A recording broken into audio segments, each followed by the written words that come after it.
Sándor Kovács, and I was a Balázs scholar in 95 and 96. It was my first trip abroad, so before I'd been just in Hungary.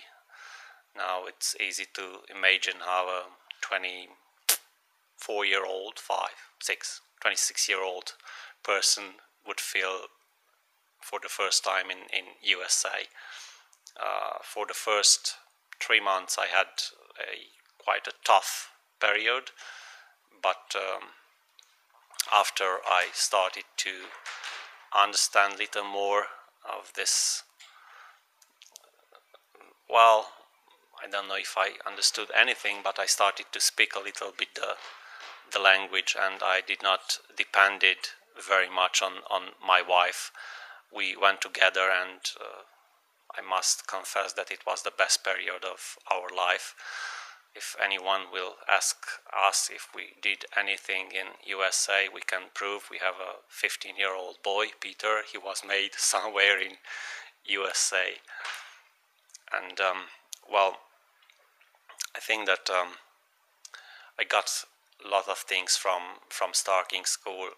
The whole educational system is entirely different than it was ours. And even now there are some differences between the European and American educational, or at least the two theological schools are different. I'm not sure this is coherent what I do here now. What I learned from Starr King School, the first thing was that I was treated by the teachers and professors and colleagues as an equal.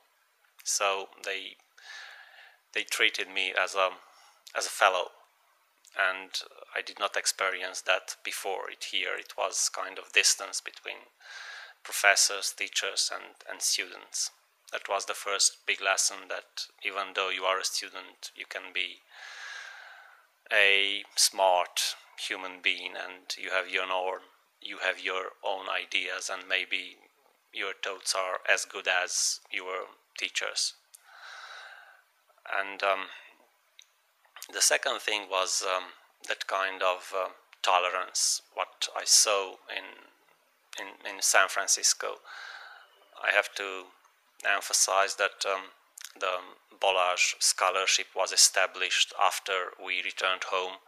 We were the second students, and because we lived in San Francisco, I really did not experience too much of the Berkeley student life.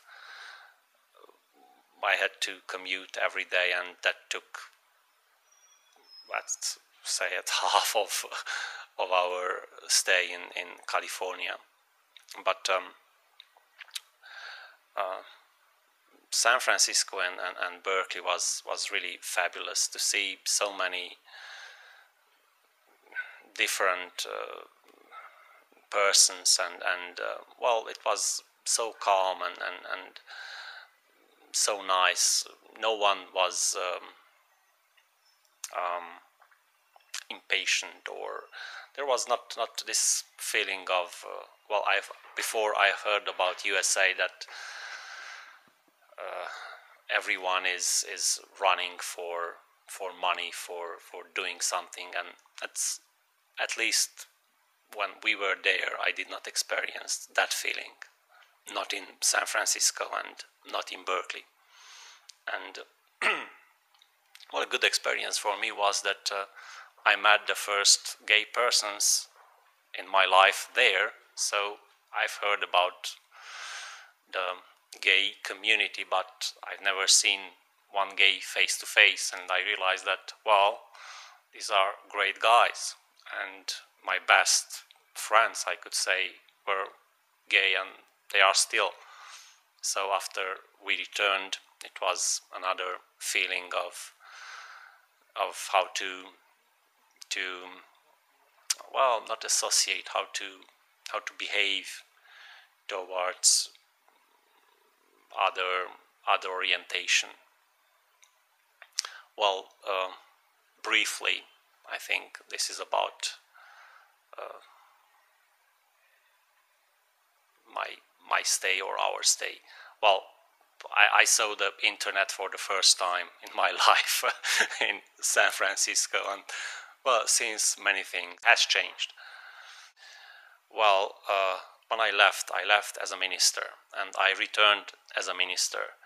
But meantime, the Unitarian bishop died right after our return, and as a fresh Starr King student, I was appointed to teach at the seminary.